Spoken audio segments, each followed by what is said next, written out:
I have a love-hate relationship with making goals and keeping goals. Today I want to share with you some of my own do's and don'ts for goal setting and goal achievement.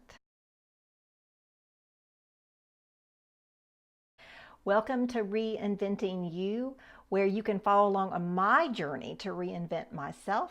I post videos on Tuesdays and Sundays, and I hope you will join me in my reinventing journey. In reinventing myself, I'm going to be relying heavily on goal making and goal keeping.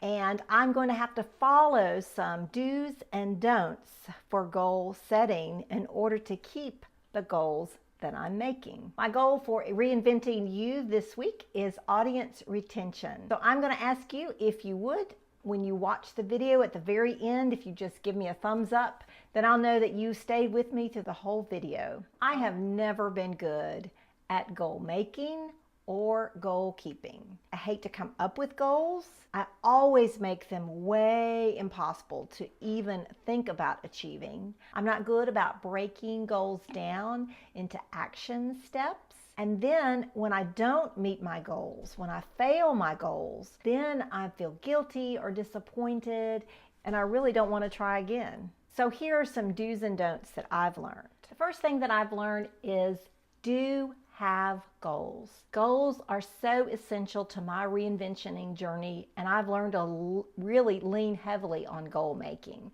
So make goals, set goals, but don't. Here's the don't. That do make goals, but don't make them impossible. Like, here's an example. I'd like to lose some weight. That's a goal of mine.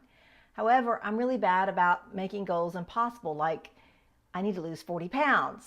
That's not going to happen. However, a better goal might be eat more fruits and vegetables every day. But my goals need to be something that I can actually accomplish. Now, that doesn't mean you can't set something that's a little bit more challenging, but don't make them so impossible that there's no way you're going to fulfill your goal. Do put your goal in writing. I mean, you can write it longhand, you can type it up, whatever you need to do. You could dictate on your computer. Make sure it is in writing, but don't share it with everybody. I was watching a video recently saying that sometimes if you share it and tell a lot of people, you are less likely to keep your goal. Now, that doesn't mean to keep it to yourself entirely.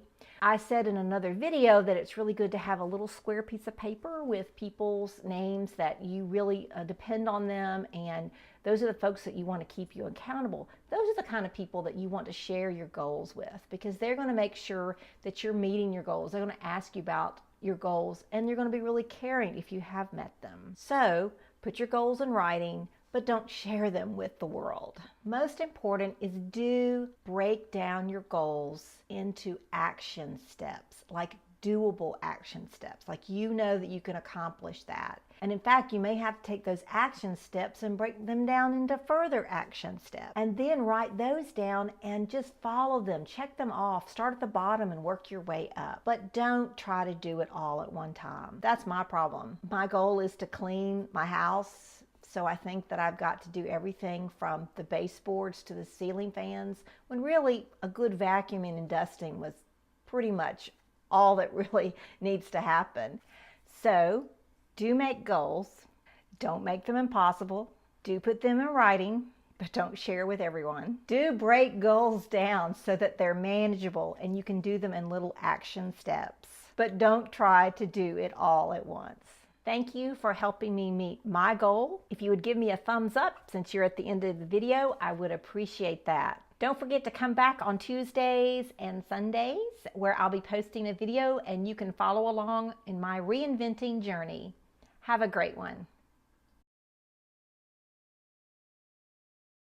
I'm going to be relying heavily on goals. And so I realized that I need to stop saying realize.